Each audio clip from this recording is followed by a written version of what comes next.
Divorce and the Family Business, Part 3. Key Success Factors of Working Together Post-Divorce. Most business owners know not to bring personal issues to work. But how do you do that when your ex-spouse is your business partner, co-owner, or employee? Although it doesn't happen often, divorced spouses have been able to continue operating a family business successfully together. How do they do it? Maintaining mutual respect and trust.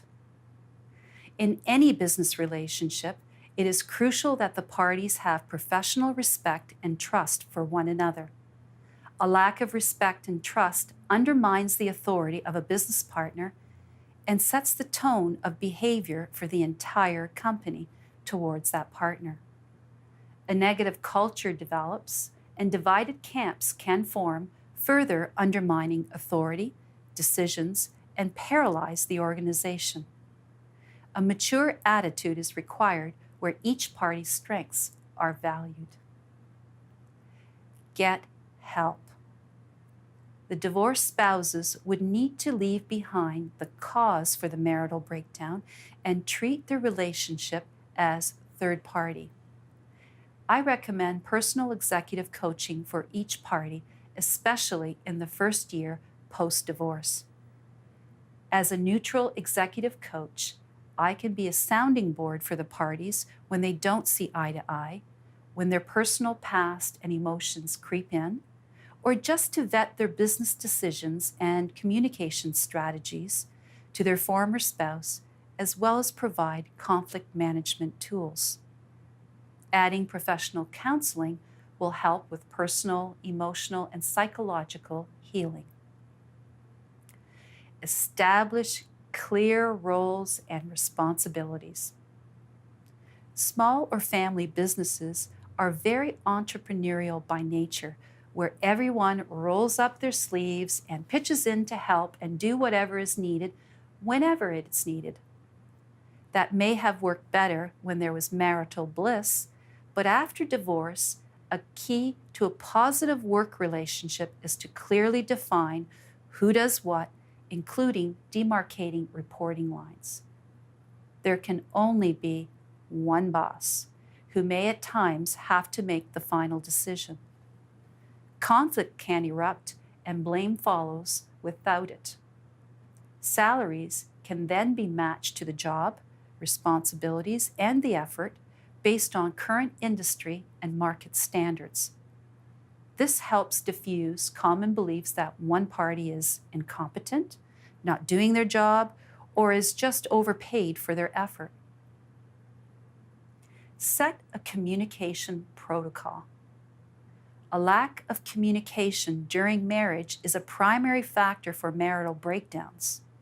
To overcome what did not exist or was done poorly, the parties need to establish a communication protocol that allows each party to respectfully be heard and to voice their point of view. This can be accomplished by setting ground rules for communication, setting specific times for meetings, agendas, and methods of communication. A conscious effort needs to be made to only discuss business at work and family matters regarding children outside of working hours, emergencies accepted. Having clear roles and responsibilities will also limit the times the parties need to see each other. Talk to management and employees. When family business owners divorce, the management and employees, not unlike children in a divorce, need to know and understand how this will impact them. They need to know if they will have job security, that the company is stable, and because a business is a family, that they will be nurtured and cared for.